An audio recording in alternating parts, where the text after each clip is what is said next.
एक हजारात आदिनाथ भगवान की जय। जय बोलो विस्मिता श्री माता जी की जय। जय बोलो विगम्या श्री माता जी की जय। सभी को अक्षय तृतीया की बहुत बहुत बधाइयाँ। इस पावन दिन पर मुझे आपने मन की बात कहने का अवसर मिला, यह मेरे सौभाग्य की बात है। भारत के लोकप्रिय प्रधानमंत्री जी नरेंद्र मोदी जी ने देश में 2-3 साल पहले एक कार्यक्रम शुरू किया था, मन की बात, जिसमें वो लोगों से रूबरू होकर बातचीत करते थे और जिससे अपने मन के तारों को लोगों से जोड़ते थे।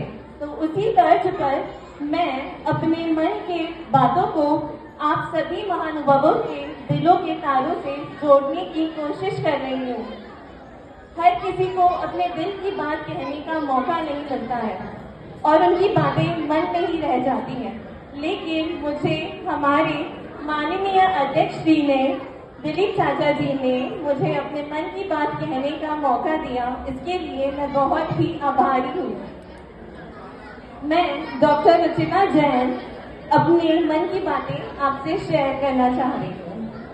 जैसे आजकल आप सभी बच्चे बड़े शहर जाकर पढ़ने जाते हैं और वही काम भी चाहते हैं और वही सेटल भी होना चाहते हैं।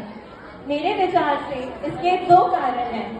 पहला, यहाँ इतनी सुविधाएं नहीं हैं और ऐसा प्लेटफॉर्म नहीं है जो वो यहाँ आकर काम कर सके और अपनी ग्रोथ कर सके या फिर आगे बढ़ सके, जिसके लिए मेरी समाज से विनती है कि वो यहाँ एक छोटा सा जैन हॉस्पिटल या एक संस्था ऐसी डेवलप करें जहाँ मेडिकल फैसिलिटीज उचित दाम पर उपलब्ध हो और यहाँ आकर डेंटिस्ट, सर्जन, डॉक्टर्स अपना काम कर सके और समाज की भी सेवा कर सके, जिससे उनकी एक्सपीरियंस भी गेन होगा और उनकी ग्रोथ भी होगी और समाज के लोगों की भी हेल्प होगी।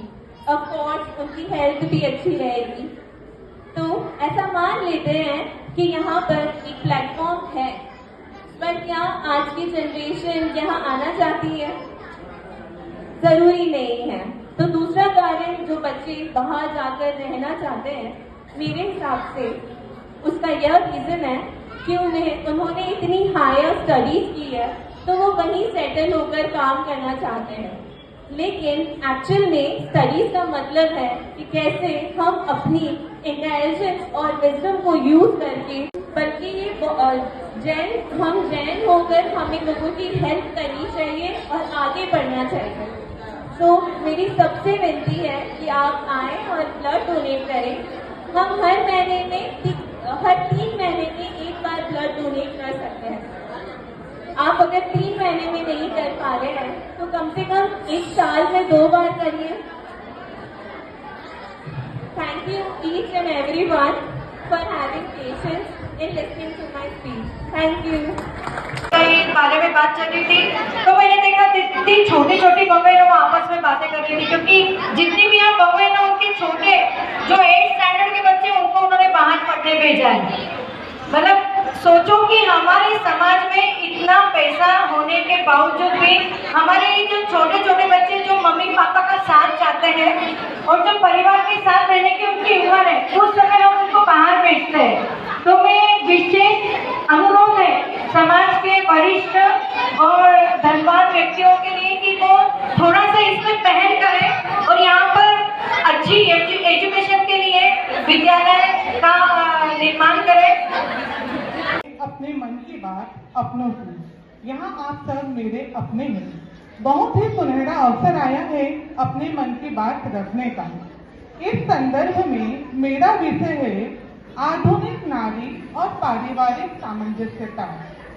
बहुत ही गर्व की बात है कि आज हम अपने आप को 21वीं सदी की नारी कहते हैं, पर क्या होती है 21वीं सदी की नारी? आज हम पढ़े लिखे हैं, वेल एजुकेटेड हैं। मैं खुद चार्टर्ड अकाउंटेंट हूँ। यहाँ कोई डॉक्टर है तो कोई इंजीनियर, कोई टीचर तो कोई वकील। आज हम सब अपने आप को आत्मनिर्भर समझते हैं, आर्थिक रूप से आत्मनिर्भर होना अपने आप में बहुत बड़ी बात है। आज अपने आप को हम पुरुषों के बराबर समझते हैं। ऐसी कोई फील्ड नहीं जहां नारी पुरुषों को टक्कर ना दे सके। आज हमारी समझदारी का लेवल कहीं ज्यादा हो चुका है। राजनीतिक, सामाजिक, न्यायिक, धार्मिक कोई भी विषय हो, हमारी राय पुरुषों से कम नहीं होती। पर क्या ये आधुनिक नारी की परिभाषा इतने में ही सीमित है? आज अपने आप को आधुनिक बताने की आपाधापी में हम अपनी पारिवारिक जिम्मेदारियों को भूलते जा रहे हैं। पैसों की जरूरत के आगे अपनी खुशियों को दांव में लगा रहे हैं। हम अपने बच्चों को पढ़ा